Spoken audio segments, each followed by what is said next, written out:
All right, thank you for staying. You're watching Daybreak on Trust TV. Time to take a look at the dailies on Daybreak, just to have a sense of what the reflection of what the day is like today. We begin with the Daily Trust newspaper here. The lead story has a kicker that says, bear with me. It talks about Democracy Day. It says, bear with me on subsidy removal. Tinubu tells Nigerians. Promises investment in power, transportation, healthcare, others. Pays tribute to Abiola, Yaradua, others. Use gains to deepen Nigeria's democracy. IBB. Atiku, Obi, react. All the details on page 4. Speakership. Betara Gagdi step down for APC's Abbas on page 16. Kano government resumes demolition of illegal structures on page 5. Subsidy removal, road transportation cost compete with airfares. That's on page 6. Well, these are the stories on the front cover of Daily Trust this morning. Now let's take a look at the Guardian newspaper. It has a lead story that says 30 years after, pro-democracy activists remind Tinubu of June 12 ideals. We also have daunting expectations as Shonobi as CBN house cleaning begins. Bureaucracy, shoddy preparations stall Nigeria Air certification in stage 1. DSS lacks power to investigate, prosecute Emefiele, says Falana.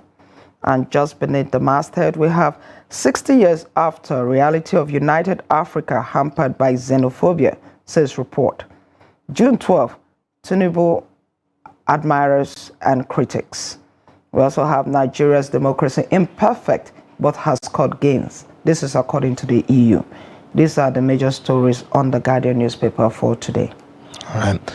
Now, the lead story on the Vanguard newspaper says, use June 12 as lesson to drive Nigeria's development. Edwin Clark, IBB, Atiku, Obi, Ghana, others.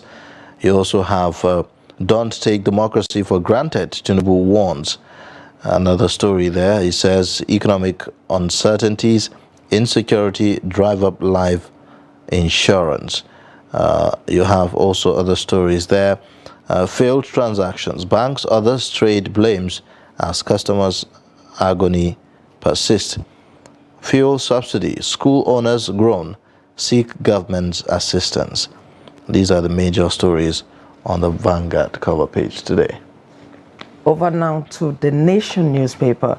The lead story is still on the Democracy Day. June 12, why we must defend our democracy by Tinubu. Expect better deal from me. That's the first rider. Then the second, judicial reform has started.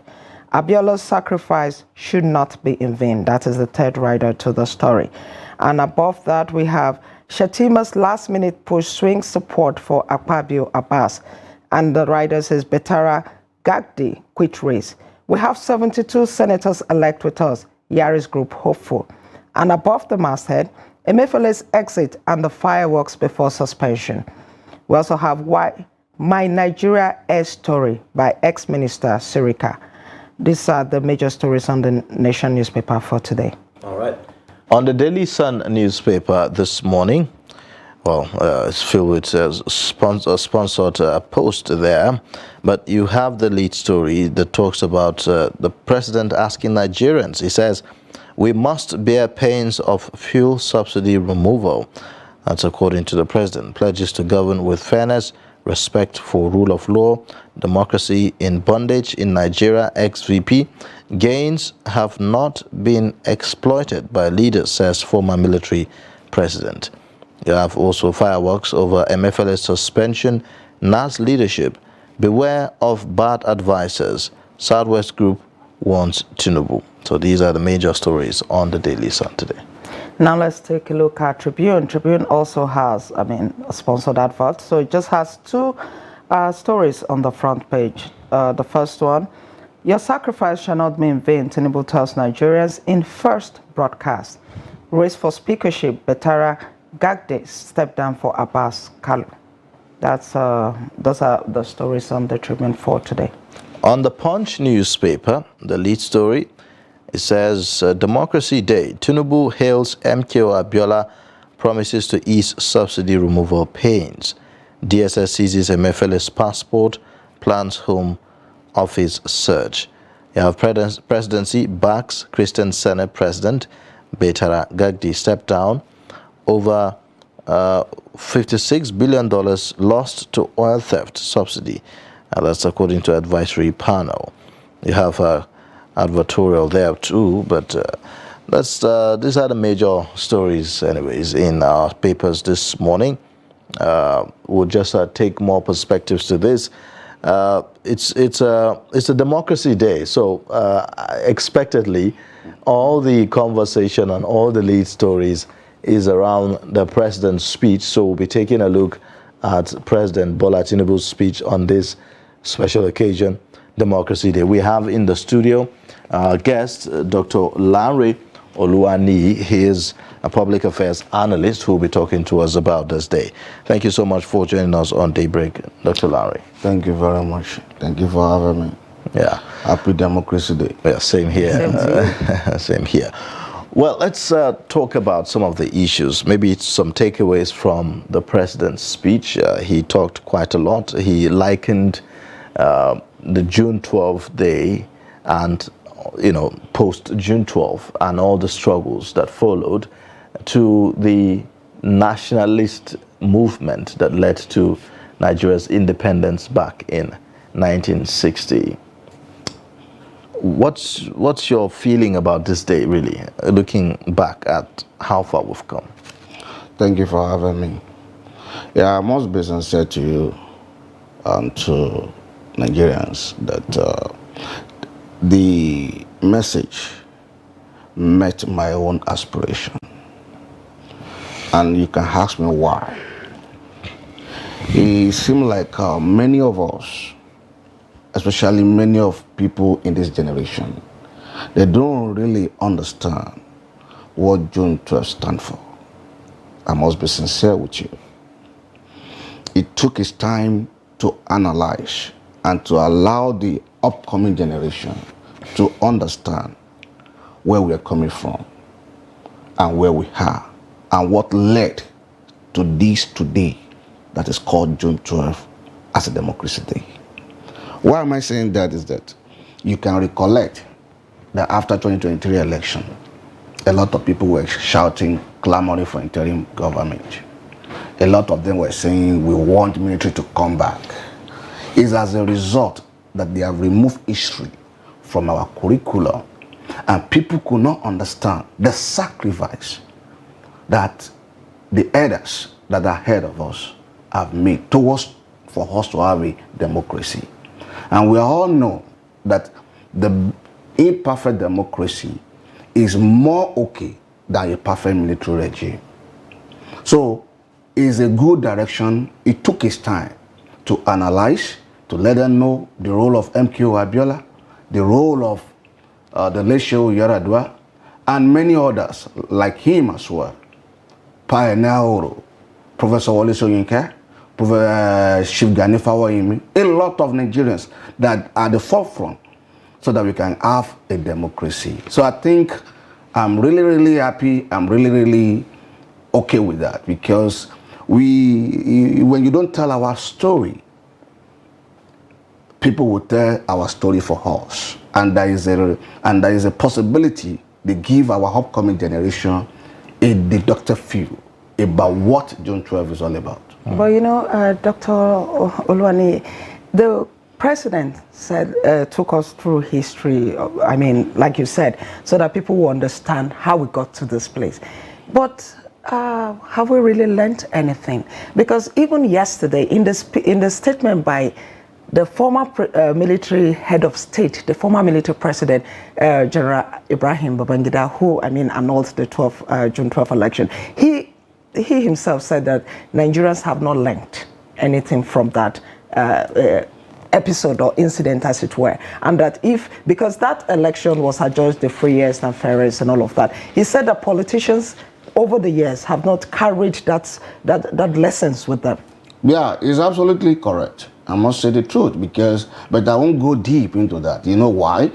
When eventually that we want democracy to return, which is Fourth Republic in 1999. We all knew how the military head of state then organized the election. And we all knew that their favorite, which is former general of Olusegun Obasanjo, became the president of Nigeria. Now, instead of Olusegun Obasanjo, the former president, to lay a good foundation in 2023 election, it became worse. In 2007, instead of him to also lay a good example on democracy, it became worse, or woven, or wasn't, or how do you put it? So, people that are coming from that generation, they don't even understand the sacrifice, because the people that benefit from the sacrifice of the late MK Abiola were not at the forefront. That's the truth. But we are now beginning to see the reality.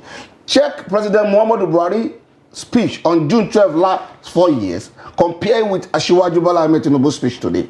You will knew that Asiwaju Bola Ahmed Tinubu, they are the part of people that pay the price. So he have the confidence to let you know that we knew what we suffer.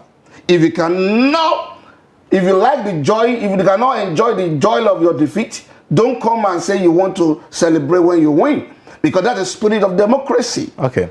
Well, there's something in a democracy that is called free and fair elections, and which is one of the bases upon which this day itself was founded. The June 12 is considered one of the freest elections, one of the fairest elections, right?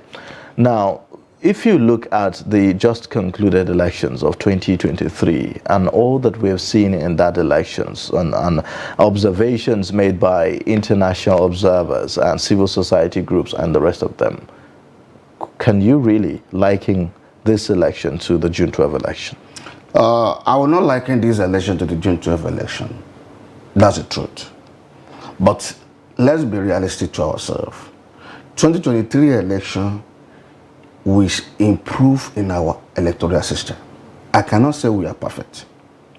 But nobody should come and tell me, because I'm on the field on that day, in the both election, both presidential and gubernatorial, nobody should come and tell me that this election is not fair enough. That's the truth. How do you determine fair enough? Thank you. That's the question. Thank you very much. Thank you very much. In 2015 and 2019 and 2007 and all the previous election, we are used to figures. We are used to where somebody will just sit down in a sitting room and write a figure or put gun at the INEC rec and ask them to announce the result. But there wasn't something like any figure somewhere. And there is nobody that will not tell me that this election does not reflect the wishes and the minds of the people, because I on this studio have already analyzed the issue. We went before the election. If you can remember, I still have my tapes. That this is the area Peter Obi will score.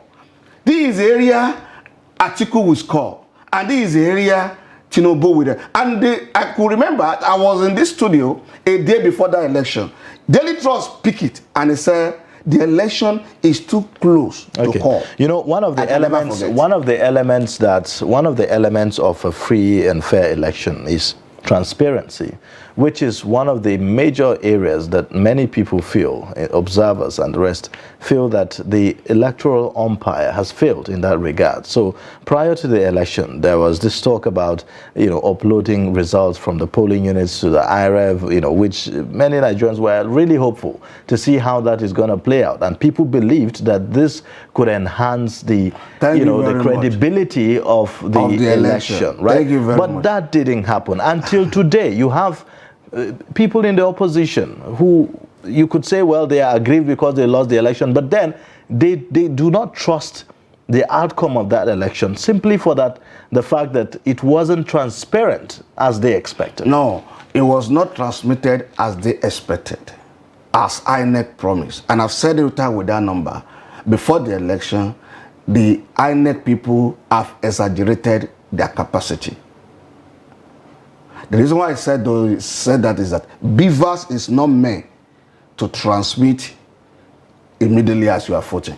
That's number one. That's not the work of beavers. So now, are you saying, this is where the issue comes are you saying that INEC has an electoral umpire that decided on the advice of their technical team, ICT team decided to deploy this technology do not really understand the capacity of the technology before going ahead to make the promises they did? Yeah, let me tell you one thing.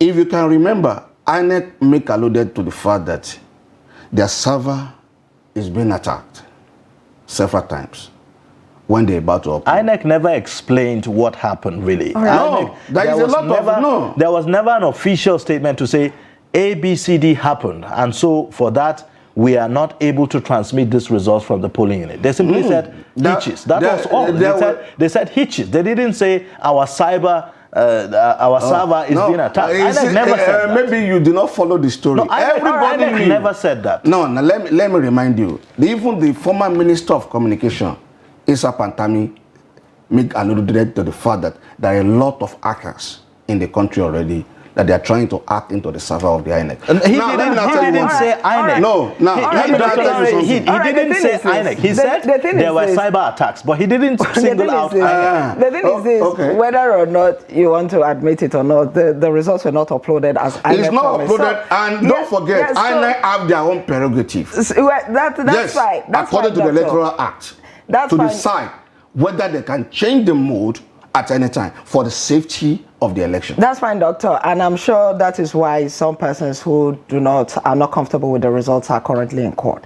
Because there are some people too that they are planning to have the server. Aside the issue of credible elections in a democracy, with democracy comes freedoms, freedom of speech, rights to fundamental human rights, and all of that. Would you say that Nigerians are enjoying all of these rights that should come with a democracy? Yeah, thank you very much.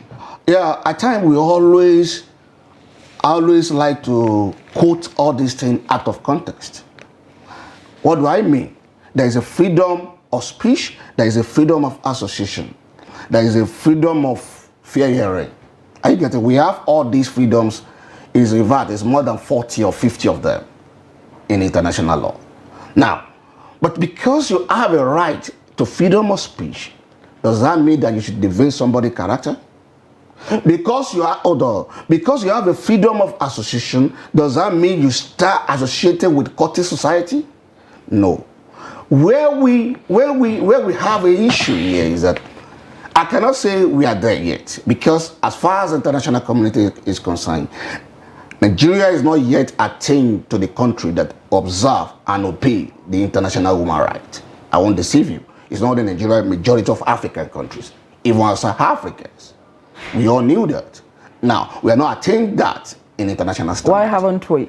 Yes, because our democracy is young. No, I don't like to hear that. They keep saying Nigeria's democracy is nascent. 24 years, following the return in 1999, it's 24 years. 24 years cannot be said to be nascent anymore. I think it's a word we like to use to just so that we'll do whatever it is that we want to do, and then we say, oh, our democracy is nascent. We have come of age, if you ask me. Yes, if you say I agree with you if you say we have come of age. But the issue there is that we like to compare ourselves with those that have been practicing this for almost 100 years, a century ago. That's the truth. And at the same time, if we still check their society, it's not perfect in terms of human rights. I will use America as a case study for you. When the former president of America lost an election, you knew what happened in Capitol Hill. Are you getting it? If not because they have a system in place, an institution in place that override any executive power or anybody that want to believe is more than the society. That is what we need to be talking about. We need to be having an institution that runs himself, not a strong man any longer. What we have been doing for the past 24 years is to be raising strong men, just, believing in strong men, believing in the president, believing in the governor. But no, we are not building our institution so that when the president have or misbehave or the governor misbehave, after his tenure, he can easily be arrested.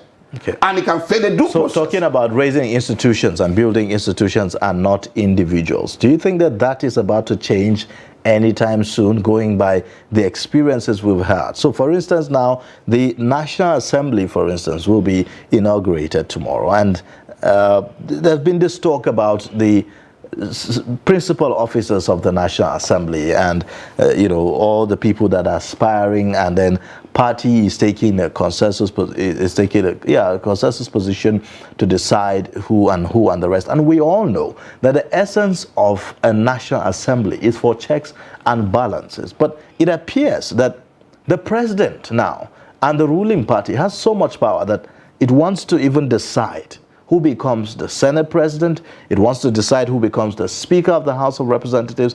And a lot of people are saying, well, why don't you let the institution run by itself and let them decide who becomes who in those chambers? Don't you think that is, a way of kind of stifling democracy? Thank you very much.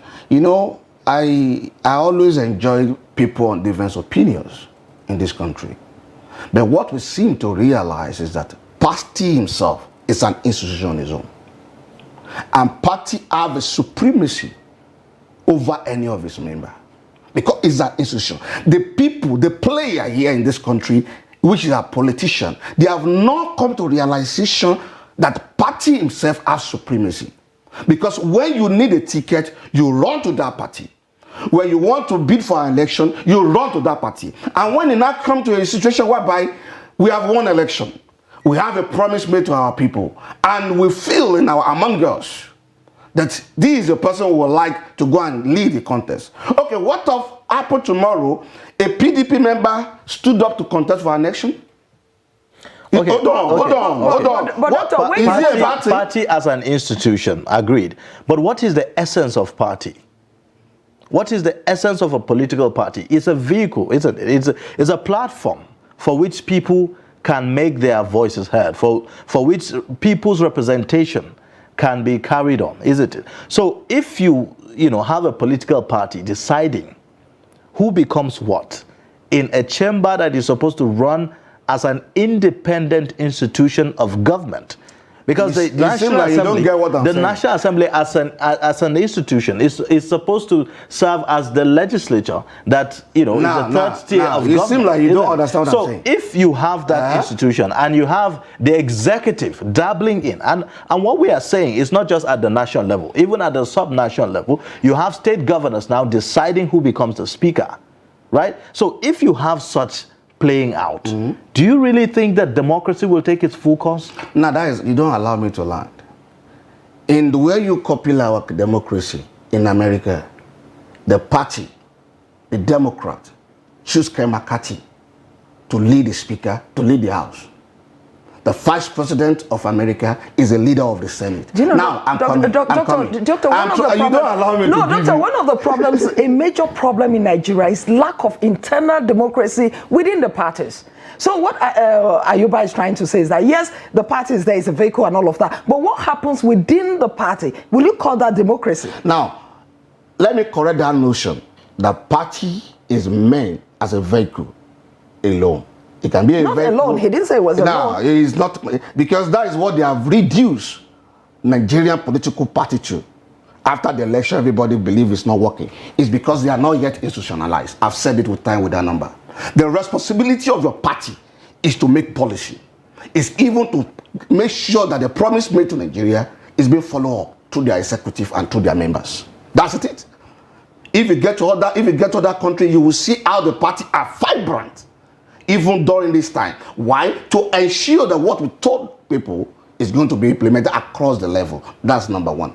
Number two, party have the right, have the prerogative to say this is where we are going as a party. Does the party have the right to impose anybody? Now that is where internal democracy comes in. That is where we are getting it wrong. We are getting it wrong is because that is a narrative some people push outside. That is when you listen to a narrative and you don't balance the concept, and we are so familiar with this, we believe that is the way it goes. The party does not impose. The party says we are zoning this to this, and we are zoning this to this. And when we are zoning, this is the person we prefer in this area. Nice. The other people went back there and said, no, you have excluded a zone. We will not agree. And now, what happened in politics is lobby. What happened in politics is dialogue. That was you just see that it happened yesterday. What happened yesterday is not an imposition. What happened yesterday that you saw Betara step down and Yusuf Gadi step down is a lobby, is a dialogue. Are you getting it? Here we call it imposition. No, you will lobby them. So you will appeal to them. You will appeal to their sensitivity. Come, this is the reason why we are doing this. Can you please help us to step down? Can you please don't let us go to the race? They divided out. It's lobby, it's dialogue, it's part of democracy. Dr. Nare, agreed lobby is part of democracy. But do you think that Nigerians as a people are on board with the democracy that we practice in Nigeria today? Do you think that Nigerians are really fully participating as they should? They are not. In the democracy that we have today? They are not. We are not. That's the truth. That is why I said I'm very happy about the revolutionary mindset of the youth in this last election.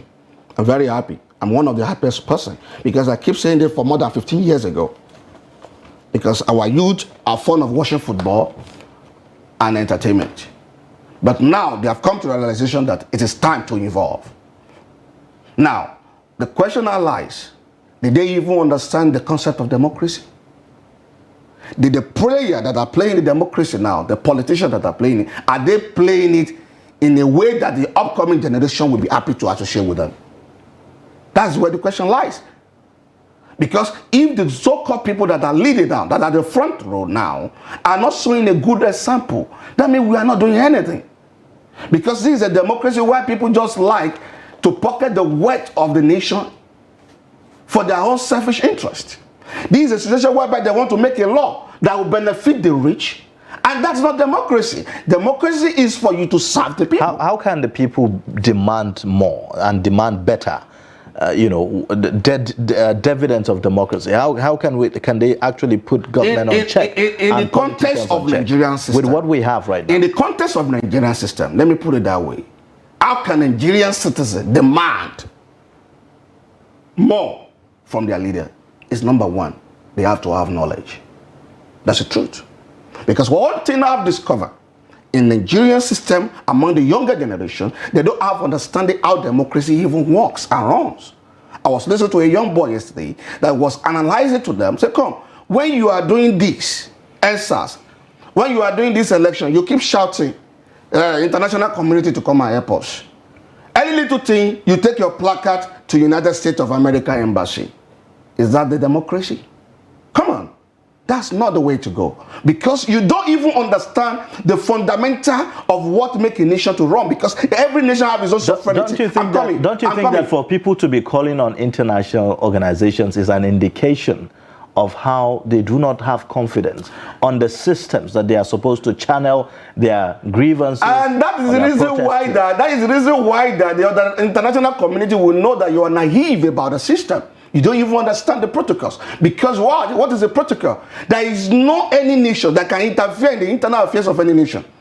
So if you have a grievance with your leaders, find amicably way to settle it within what are those amicable the jurisdiction ways? Of your country. What are those amicable ways? What are the channels now? Thank you. Of taking your grievances, right? And whether or not Nigerians, as what we have, based on what we have now, whether Nigerians really have confidence on those institutions to ensure justice for them. Number one, if you are not happy with what your system is saying, you have a right to approach the court.